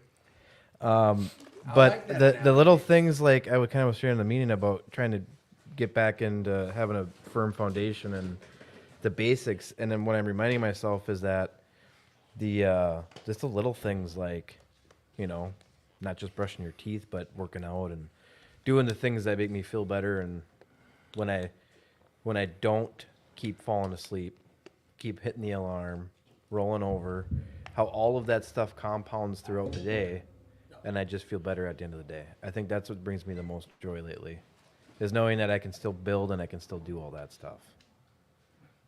Kind of a long version answer. That was a great. No, that's what I want. I know. I'm hoping that thing doesn't fall apart, Tim. What is going on? That's my hot Is spot. this an NFL game? We got overseas cameras? No, that's my hot spot. So, Tim, joy. What brings you joy today?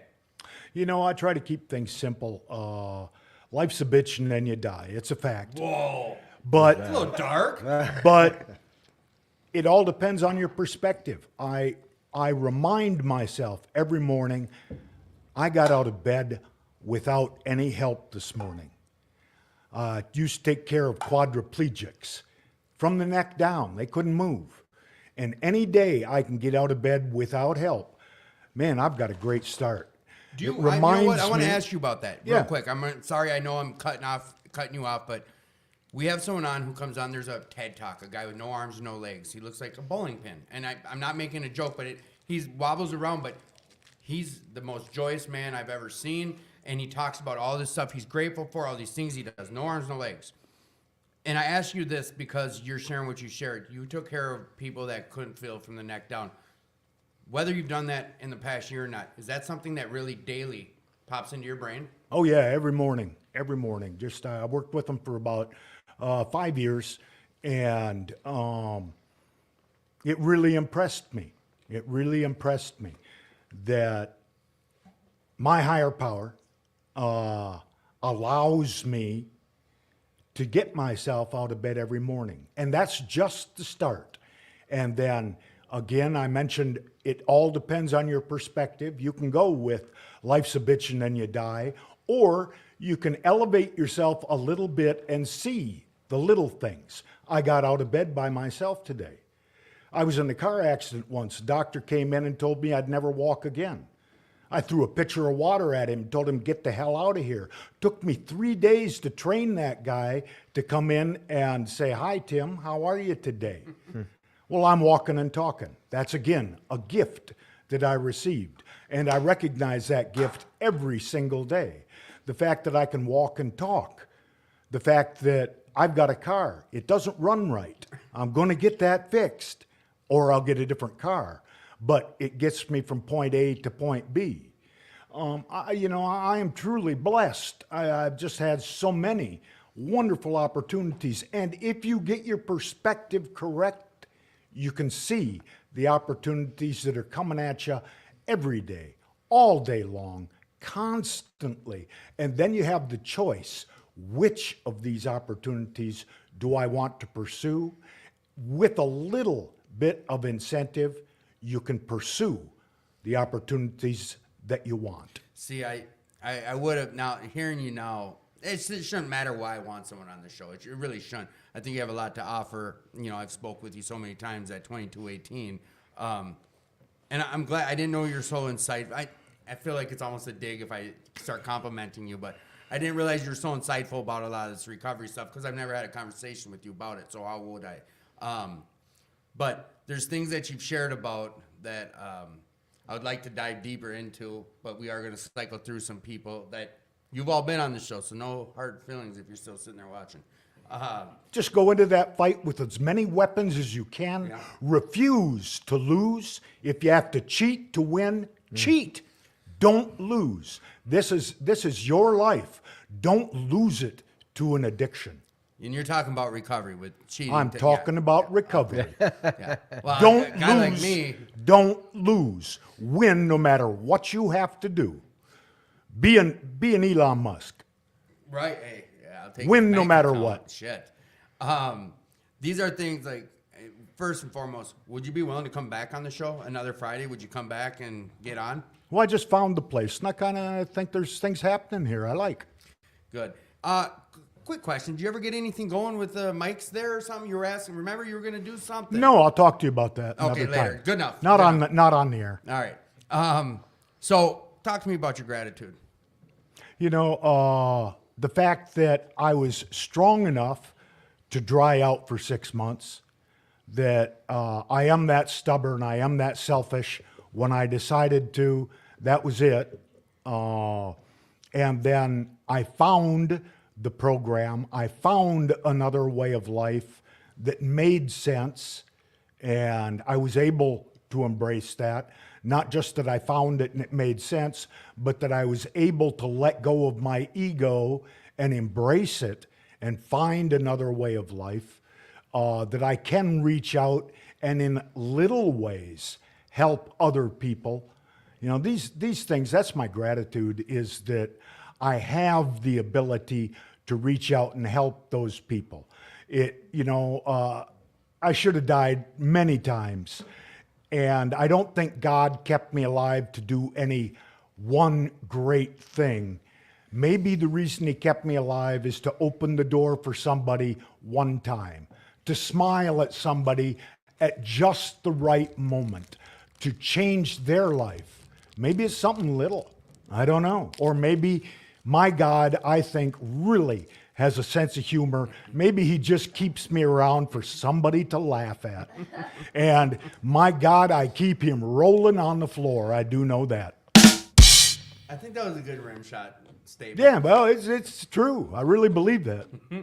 Tim, I appreciate you coming on. Thanks for making the trek here, and sorry about the whole getting in the building. I'm in. We're not going to be going much longer, so if you hold tight, I'll take you through the center. Dale, you going to come hop on for a minute? Brother, talk to me about your gratitude, and then you're battered out. Oh, I'm good. My gratitude, I'm grateful for my Lord and Savior, Jesus Christ. Okay. I'm grateful for these people here, you know. I'm grateful for second chances. You know, I'm grateful that life didn't end yesterday, that there's always a today, as long as I'm here and I make the right decision, you know what I mean? I'm grateful for this opportunity to be on the mic and be able to share my my experiences, you know. So if anybody's thinking twice about their recovery or going back out, you know, they got a reminder, man. There's a guy that's, you know, been out there and tried it over and over again, and there ain't no love out there. There's love here, and that's what I can tell you. Is, you know, is which one are you going to feed? So last question for you is, will you be coming back on the podcast? I will, yeah. And you got to be clean when you're on. Yeah, no doubt. You didn't see me wink. I'm just fucking with you, man. Yeah, no, you're good. I'm glad you're here, man. Most people don't make it back, period. Yeah. I've been to too many goddamn funerals. Go back in the center and look at the T-shirts with rest in peace on them.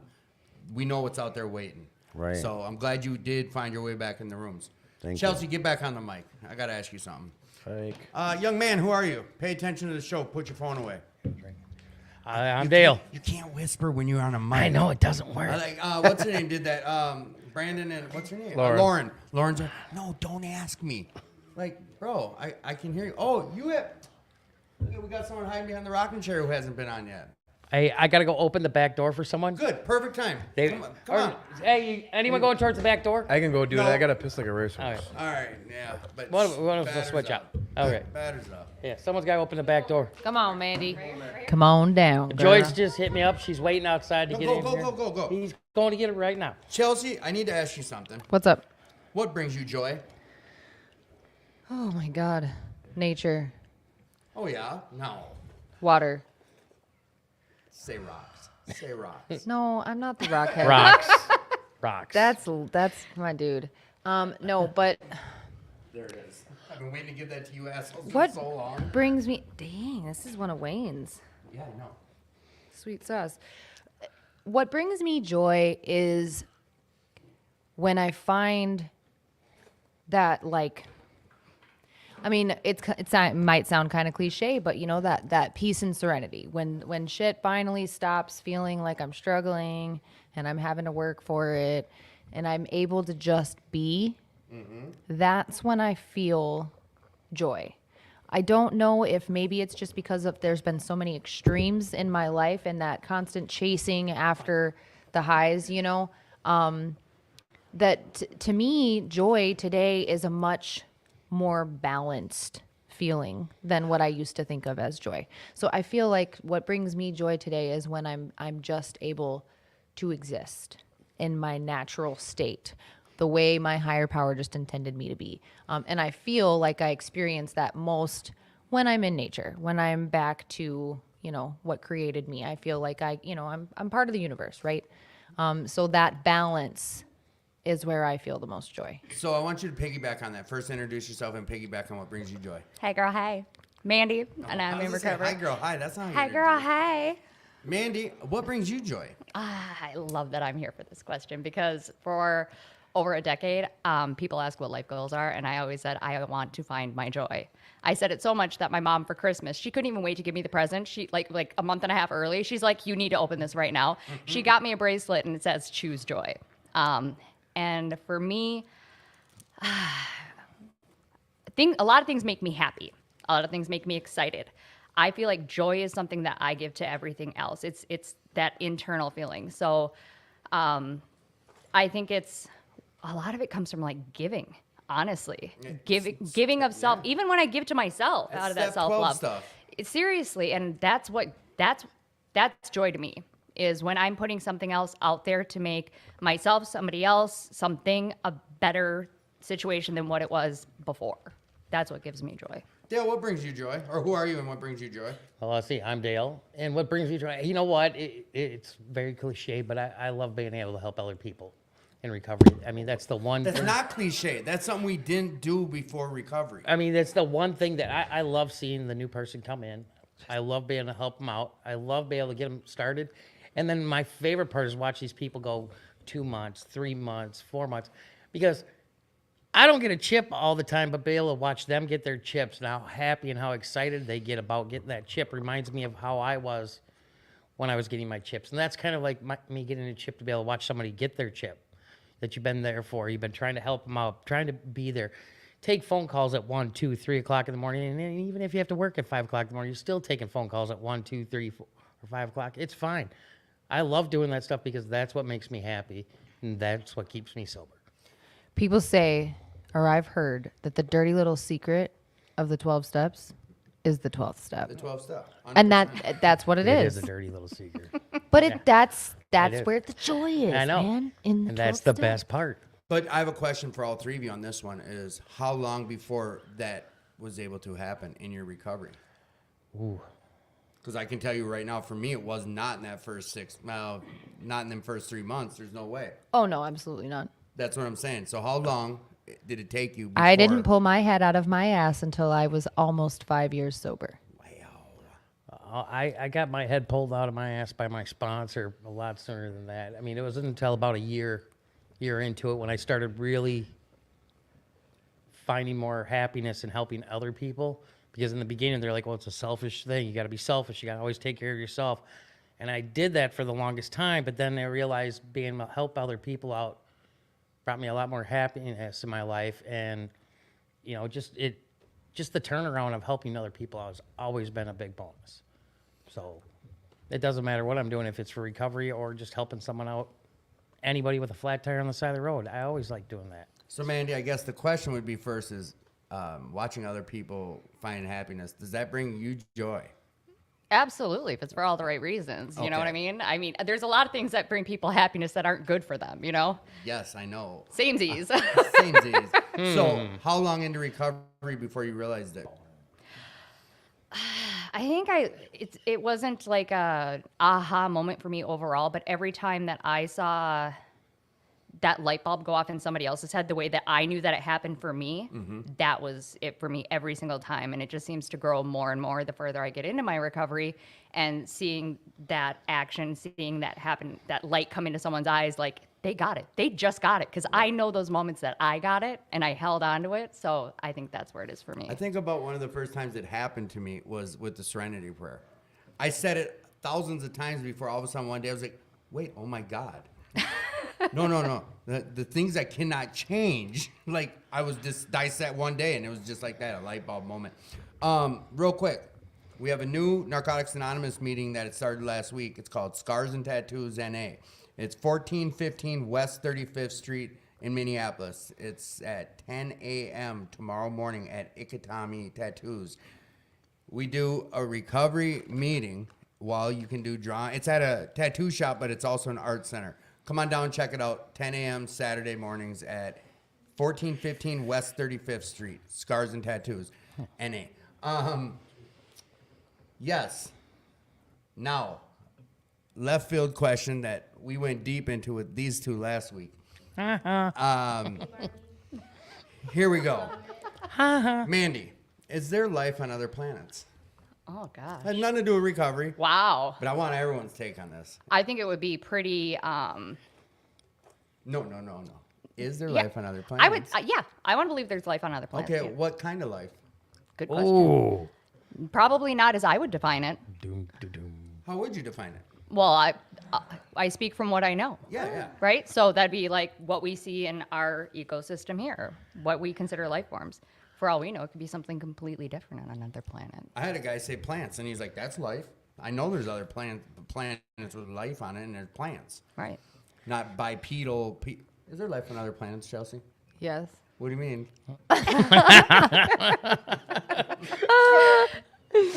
I mean, sure, why not? No, that's not the answer. Sure, why not? What kind of life? Organic life. Oh, you bitch. That was perfect. Organic life, you bitch. Talk to I mean, I think that's what Wally was supposed to be looking for. When he Wally. went out, they were looking for some form of organic living Wally. matter that would have been there. Wait a minute. You're not gonna. And make and any you more know, about that's so Wally? selfish of us as humans, like to think that that's what this is what's sustainable. And it's like, I mean, like Mandy's point is like, mean we're not the center our of the universe? perception. Just you, Tim. Exactly. Just you. This is such a distorted question to ask a bunch of addicts and alcoholics. Why do you think it's on the show? Hey, it got some good responses last time. As long as you don't mention the Big Bang Theory. So you think it's so distorted? What you were going on before I was rudely cutting you off? Yeah. I don't know. I didn't really have a point. I think it's just fun to speculate. Yeah, sure. It used to of be. course. Do you think we're alone in the universe? And if not, what do you mean? Absolutely, I don't think we're alone in the universe. What do you mean? Well, I mean, Keep digging. if you think about, I mean, the only evidence that I've been given about the stuff that's bigger than me that I can't see, right? And some of the ways that they've proven that is with vibration. So vibration is one thing that I've been able to see physical evidence that like, whoa, there is some stuff going on Yeah, around here that we just can't explain, don't understand, you know what I mean? And stuff like that, it's like, okay, well, I mean, why would I think that it stops there? You know, I mean, it's that's gonna 100%, yeah. infinite. Wait, are you going to tell me the world's not flat now? Wait a minute. I thought that's why they sold the maps that way. That's not a question I'm posing. There's no "is the planet flat" questions. Then why do they have flat maps? Because there's no way you can have a round map except for a globe. So check it out. Check it out. Dale, are we alone in the universe? I already answered this question. I didn't hear you. The Big Bang Theory. Well, I didn't. That's not From answer. Sheldon. No. Oh Of yeah, course you're a it- Sheldon dork. I don't want to hear your dude's getting off a 9 o'clock TV show answer. By the way, it's 6. It's 6 o'clock. Dork. Young Sheldon comes on at You 5. Every day. Dork. I watch both episodes Yep, with my dad So every do I. day. You're all dorks. It's a great show to watch. He did Young not let- Sheldon or regular Sheldon? They're I don't getting know. to the point now where they're bridging that gap to where young Sheldon ain't young anymore. Yeah, and now he's, And I'm third And rock peop- from the sun. Come on. All right. Yeah, you're the old guy Let from the the old third guy rock get a from the sun. Werther's and So think you're about way it. out there. Wait, and give me one of slightly them. abrasive. This is like the best. Thank you, Oh, sir. You're like grandma right now. I love this. I have gratitude More like Grandpa, for but you know. Tim sharing his Werthers with me. I'm not grateful for the Werthers themselves. I'm grateful that Tim is willing to share them with Yeah. me. I know, and I only have Legit. one left now. And I'm gross. And I appreciate you. All right. Handing them out. This is the point in the show where you guys ask questions. Okay. Wow, that you just got out of that. Why real do you fast. like doing this podcast? Yeah. Bitch, again. I called you bitch twice tonight. I really apologize. I don't mean it. It's the way a it good sounds. thing that I don't take offense to it. But I know you well. Because some people do, and I know. definitely am I not take one of offense those on her people. behalf, actually. I'm a delicate fucking flower. So here's the Sorry. thing. I enjoy my life. And you asked me what again? Why do you like doing this podcast? It's my Friday night meeting. It gives me my. Do you like doing this I podcast? love it. Okay. For a while, it was an ego thing. Because I was told, Tim, you're the talent. Do you know how big that made my head? Dangerously. Very. We're lucky the headphones still fit. I loved being able to say, no, I'm just the talent. For a while, I said it like an asshole. Like, I'm just a talent. But then I was like, I'm the talent. I get that. Now, serious, in this last year and a half, it's been more or less like, this is my Friday night meeting. This is what I do for a meeting. I enjoy hearing about other people's recovery. I do. This is a change the way we do the show now. What we're doing now, keeping the same people on, like when Tad and I got this going, it was a guest for 2 hours, and we could get into substantial conversations. You both know, you were both on. It's hard to ask someone, do you have a higher power, and what's that look like in your life today, and really go deep into that. You can't do that when you're cycling through people every 5 to 10 minutes. But we also kind of have to look at where we're at, how the center is, newcomers, everyone has a voice, and we kind of want to portray that out there to the recovery community. So that's why we're trying this new format. We'll try for a few months, depending on viewership and feedback. We might go back to doing interview stuff, or we might add another night of doing a show. Don't know. This is my Friday night meeting. I enjoy doing it. It's my meeting. Right That's on. how I look at it. Okay, Tim. If you could be a superhero, what superpowers would you have? If I could be a superhero, what superpowers would I have? Do you mean to just say? And who would you be? No, it's a double question. And dude, that's a really loaded. There's a lot of questions in that. I know. You said Tim has had this superpowers. conversation, though. I know for a He's fact. throwing Give my it- question at me. Yeah, I It was- know. And the question was this. Oh, no, what I twisted it. superpower would you have? No, I twisted it for a reason. I didn't want to make it easy. What would you say? A stretchy man? Something silly? Or no? We're not going to what I said. Yeah, you had Yeah, some you just told me corny- what you said. It would fly. I'd be able to fly. And what would you call yourself? Fucking flying Tim. You're very creative today. I don't know. Fucking Tim flying. with, Tim that can fucking fly. Tim with wings. I don't know. Look at me. I'm getting all agitated. You're asking me questions. I don't like it. What is your favorite color? Blue. Why? Because it's the color I love. Why do It's you the love color it? of my beautiful eyes. Why do you love it so much? Because it's the color of my beautiful eyes. Bro, What's you're your shitty at favorite season Oh, yeah. and why? this. I do like fall because of the leaves.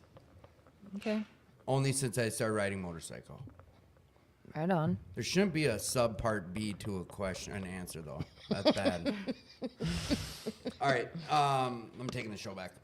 So here's another question I had brought in from someone who's listening, but it's what's your biggest failures and your biggest success in recovery? What's the scariest thing about being sober? What is one of your biggest barriers to being in recovery? How do you cope with shame and guilt? What does it mean to you to be part of recovery? And tell about one of your character defects and how you're working on it to correct it. We'll go with that one. Which one you ain't listed about? Talk to me about your character defects. Looking at me. Oh. One of your character defects. Tell me about. Here's how it was worded. That's I funny. got a list of like 10 questions that was sent in. Tell about one of your character defects and how are you working on it? How are you working to correct it? I work on it every day, and I was just talking about it today too. Matter of fact, control, the illusion of control. I guess I should say, control freak through and through. Long before I was deep into my addiction, and getting to release that control daily.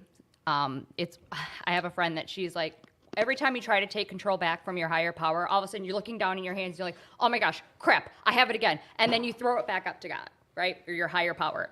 And I literally at points in my life when I started going into that habit again of trying to take control and make it my way and manipulate the situation, I would literally hold my hands out and throw it up in the air and be like, okay, it's back to you. Granted, I'm going to try and take it back again. I know I will because it's a defect that I continuously try to work on. But that physical action now that I have of literally throwing it back up to my higher power helps me to just release it. So that's it for me. Dale, tell me about a character defect of yours and how are you working on it to correct it? Man, I was really hoping you're giving me one more person. Yeah, definitely. That's definitely one of my character defects. No, control is always an issue. And that's a good one. When she said it, it's like, man, that is one of my problems. But, I guess I'm still a giant people pleaser, and I really have a bad issue with that in my life. And trying to say no to people is one of my defects. I do not say no enough. If someone texts me, and like I said, and asks me, and it's my last $20, I'll give it up, and I'll suffer for the rest of the week trying to make it. And I always act like, oh, it's okay, And I always try to be positive. Oh, I can make more money tomorrow. Well, the problem is, yeah, I'll make more money tomorrow, but I actually don't get paid until Friday. You know, trying to help other people and pleasing other people, that is one of my biggest defects because I need to also still take care of myself at the same time and make sure I can take care of myself at the same time. So we totally need to sidebar more on that topic. Yeah, definitely. Samesies. Holy cruncher. Sorry. Wow, that was a loud one. We know you're not an old woman eating Werthers. They can't crunch them things. Yeah, you don't ever hear that on there. Minus crunching Werthers on air, what's a character defect of yours that you have, and how are you working on it? Self-seeking. Self-seeking? Mm-hmm. What do you mean? I'm selfish. Okay. But no, I just that needing to prioritize myself in situations, you know, make myself comfortable, think about myself first. I've just been really trying to challenge myself to think about others more. I know that that's the equation. I know that that's what works is when I'm in service and when I'm thinking of others. I know that keeps me out of the selfishness. So just actively practicing that. And I find the most practice with it with simple little everyday stuff. You know, the more things that I can notice holding a door for somebody or just smiling and saying hi to, the small, tiny little things, if I can actively, consciously focus on those things, I feel like that's the opposite of being self-seeking. And I think it's just human nature that we want to protect ourselves and be comfortable and, you know, be in a safe space. And that's the self-seeking part of it. But I think just as an alcoholic and an addict, I tend to, you know, that's my sickness, is that I want to be comfortable and I want to be safe and I want to be happy. And whatever happens around me, I want to just desensitize myself to it, right? Oh, yeah. Self-preservation is, I think, just a human nature. Took the words Yeah. right out of my mouth. Seriously. Get out of my brain. It's funny because as you're describing it, it's like, oh, wow. Man, I got to add another one to it. Son of a bitch, I didn't think of that. And I mean, that really kind of covers all of the character defects, really, at the end of the day for me. It's the broad spectrum of the negative things, right? Oh, exactly. But like I said, I feel the way I'm able to really practice combating that is with the little things. I don't have to make it such a big deal, you know. It doesn't have to be like, oh, I'm going to go out and volunteer and do this big charity thing. It's just think of, even something as simple as like, I've started doing prayer and meditation with my dad in the morning when I get up, you know, and it's like, that was something that took me a long time to realize, like, oh, this is a way that we can connect. And it can mean so much to him in the morning when I'm just busy, gotta go. But I've been taking all this time and effort on my part for all these years to make sure 100% that I get my 15 minutes in the morning, right? And then I was like, why don't I share part of that? Like, you know, like with my dad, who is a very faith-based, centered, calm, peaceful person. And I got so much of that from him that it was like, oh, you don't need to be so selfish with that 15 minutes of prayer and meditation in the morning. Why don't you share that with your dad? And that's like totally blown my mind. And I got that suggestion from the book. I got it from the text, you know. But what has it done to your relationship with your dad, too? Well, it just started about a week ago, and it's created a much more safe space, I feel, for vulnerability for us. It's something that we've needed to work on in general with our relationship because we were alienated and sort of isolated from each other for almost 10 years. And then my higher power brought us back together. And so now we have this grooving little relationship where we're just navigating the two of us together. And it's a cool thing how my higher power is meeting us. We don't have the same higher power. And so it's really cool for me that we're able to meet in the middle. And I think at first that was why it was hard for me, was because we have very different higher powers. And so I was afraid to try to mesh those. But I have a safe space today that my higher power is like, nope, it's going to be all right. Go ahead, do that. That's really cool and that it's that been worked awesome. out like that for Yeah. you. I mean, that is just, yeah, that's something that, that's really cool how that works out. I mean, it's amazing sometimes how the little things that we don't think that are going to work end up working out way better than we thought in the long run. Mm-hmm. Mandy, what's a lesson you had to learn the hard way? How much time we got? All the time in the world. I'm an addict. I've learned most of my lessons the hard way, right? Is there an easy way to learn these ones? Right. There's another another way. path we could have took? Wow, lessons I had to learn the hard way. Or something. It doesn't have to be the word lessons. I don't know. I mean, but any mistake that I make that I can take a look back on, honestly. I think for me, anytime I've had to go back and like play the tape forward and see like where things came from in general. I'm trying to think of a specific instance, but there's like a lot. like I said, how much There's time a do we lot have? I there. know. I mean, it's just something as simple as like I can just have one drink, or I can change substances and it'll be okay. You know, all the negotiation tactics that I had in my addiction. I mean, that was probably some of my hardest lessons. Here we go. Learn the hard way. I am not smarter than my addiction. I like to think that I'm a smart girl. Hey, hey. I am never smarter than my addiction, and that is hard for me to admit. Like I said, I think I'm wrong one. I'm sorry. I'm sorry, wrong one. I think that might be. You sure about that? You sure about that? Let's do that. Like, yeah, that's a good one. Yeah, the sound guy too. So, learning, but is that something you had to learn the hard way? Absolutely. What Absolutely, do you because I mean? can think my way out of a lot of stuff, and if I can't think my way out of it, I can at least try and talk my way out of it, right? Right. But apparently, that does not work with my addiction. Everything got deeper and darker every single time that I tried a new tactic. Guess what? Still didn't work. Still an addict. Still messed my whole life up constantly. And you keep having the experience until you learn the lesson. Oh, exactly. I think that was very well put. Very well put. Young man, Oh, God. tell me about your gratitude and get the hell out of that chair after you're done. Oh, let's see. What am I?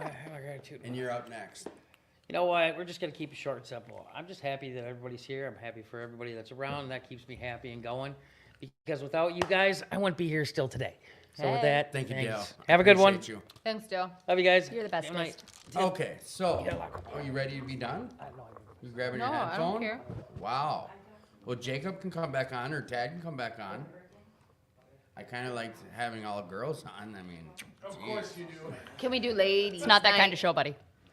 Yeah, it is. Wait till I get that curtain up.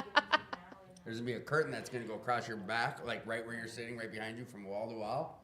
And when I want to get this really personable, no, it's for when they have other meetings in the room. See you, installing Dale. a dimmer Thank you for all switch that you do. later. Yeah, that kind of got corny real quick and awkward. Who are you, young lady? Jocelyn. Jocelyn, welcome back to the show. And I have a brand new question for you to answer. How's your recovery going this last week? Good. Tell me about how your recovery's been going this last week. I've attended 5 or 6 meetings in 1 week. So it's been going great. What's one of your biggest barriers in being in recovery? Scheduling work in between work and going to meetings. What do you mean? I literally will have to find someone to cover so I could come in. Well, like tonight, you came right from work usually on Fridays, right? Yep. You raced down? Yeah. Fuck, I love that support. And I watch you guys while I'm closing up the store. That's what's up. How do you cope with shame and guilt? Forgive myself or forgive the situation and let it go. Just that easy? No, but you have to. You can't hold on to it. Tell me about one of your character defects and how you're working on it to correct it. When we were sitting there and you asked that, I was thinking, I don't know how to answer that one. You're going to have to come back to me on that one. You're the last one in the room to get the question, and you have to answer it. Now, we're going to wait until you... No. Okay. The very last one that came in was, what lesson did you have to learn the hard way?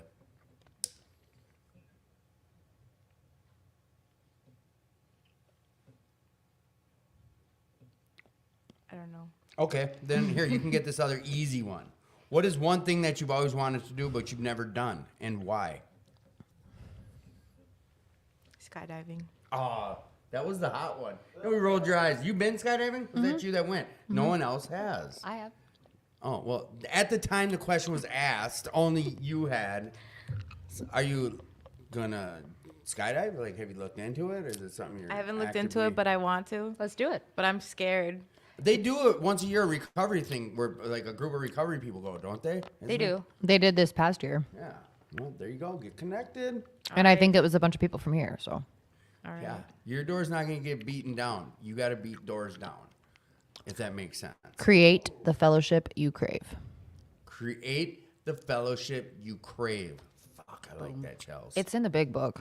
Just let me steal it. That's why I can third party steal. Someone be like, nah, I've read that somewhere. Like, no, Chelsea said that shit. It was straight from Chelsea. Chelsea C. But that's a big part of K. But that's a big part of like, you know, like we've got to show up and bring something to the table. We can't just expect it to be there for us. Is that kind of like that thing, like, don't be that selfish where you just come, take, and don't give back? Exactly. Right. Yeah. Chelsea, tell me one more time about what you're grateful for in life. Can I answer Yes! the other question Yes! that you said? What Which was one? the one you had to learn the hard way? Yeah. A lesson that you had to learn the hard way? Oh, you I don't think I got to answer that, but I just want to answer that and then I'll be good. That was a Because great when you question from asked one of our her, guests, I was like, dang, man. And I will tell you what it is. It takes a long time to earn my family's trust back. And that is one of the hardest lessons that I've had to learn in recovery is that gaining trust takes time. And with that, I'll pass. You mean you're going to drop the mic? Yeah, I'll drop the mic. Boom. All right. Jacob or Tim, are you going to hop on tonight again? Will you hop on? I'll hop on. Come on. Come on. Melanda. What's up? Melindy. it's actually Barbie. The first time I met her, she had all pink on, looked so good. And I'm saying those shoes and that outfit. So I didn't know her name, and I could only remember it as Barbie. You know what's messed up is right away I was like, I think she has you confused with. Oh. Instantly, that's what I'm thinking though. I'm like, Barbie, why would she think of you? I think she's thinking. Looking at me tonight, I definitely am not having my Barbie look going, but, but that's she okay. did. She did. She came you know in. what I'm talking about. Like, nothing. Just listen here. Anyone can be Barbie, and anyone can be Ken. All right. Just let it be. You're Knuff. You're Knuff, my butt. All right, listen here. What's one of the hardest lessons you've had to learn? Wait, who are you first? Isaiah. Isaiah. Get close on that mic. This one. Isaiah.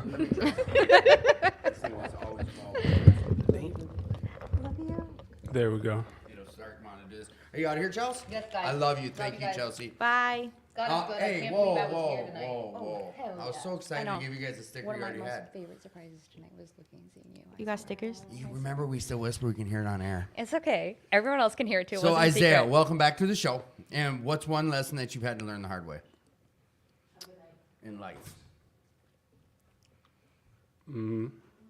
We don't control our destiny to a certain degree. Elaborate. I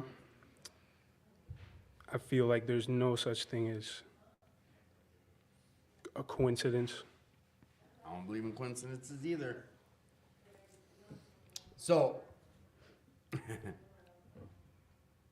you had to learn that the hard way. What do you mean? Like, you say you learned that the hard way. What was the other side of that? Like, What do you mean, like a life experience? yeah. What lesson did you have to learn the hard way? That there is no such thing as coincidences. Learning that the hard way, I guess that would require an example. I thought my whole life I'd go and play baseball my whole life. Obviously, that didn't happen. I get it. Don't control your destiny. What's some hobbies that you gave up because? All right, nope. Tell me about one of your character defects. I'm angry. I'm not like a angry person, obviously, but like I'm angry at the world in the way it is, and I feel like how it should be. What do you do to try to not let that take over your every emotion? How do you work on that? Just say we ball. Say what? Just say we ball. We do what we gotta we ball. I thought it was like one of them like, ooh, fraba, rub your ear, we shit. gotta do what we gotta do. What's one of your biggest failures and your biggest successes? At least going to a college campus for a little bit.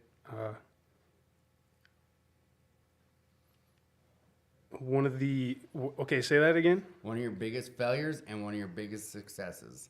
I don't know. I know people don't think about it ahead of time. Like, ah, shit. Yeah, I What don't can I know talk that. about? One of my biggest failures. Mandy, your turn to ask a question. To ask a question? To ask a Oh, I was question. thinking of the answer to the one that you just asked. Come on. What is it? Biggest success and biggest failure? Biggest success On the and same biggest one. for failure. Being a role model for my children. That's deep. But teaching them how to be also, so being a role model in the best and worst way. How they should act and how they never want to be. My youngest has reminded me many times over that she never wants to be like her mom. And I get why, right? And it's like, yeah, I would rather them learn from my mistakes than have to go through that themselves, granted. But that's a hard pill to swallow as a parent, right? You want to lead by example.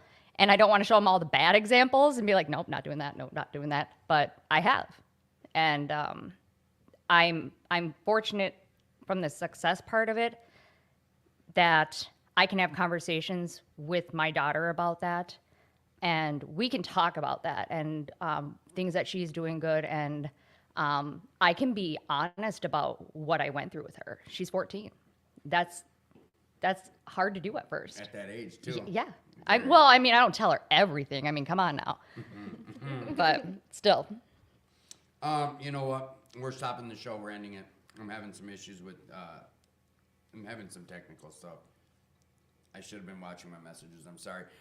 If you can hear me out there, come on down to 2520 North 2nd Street. Sorry about any technical stuff that occurred on the show tonight. If things were cutting out, we'll get that figured out. I'm sorry I was not watching messages and not being made aware of that. So 2520 North 2nd Street. If you're out there struggling, like there is a better way, come on down, check it out. Like I said earlier, we've talked about multiple places of recovery, 2218 First Avenue South. We've talked about Serenity Village and Eaglebrook Church. We've talked about Blaine Alleno, Fridley Alleno, New Hope Alleno, and down here, 2520 North 2nd Street.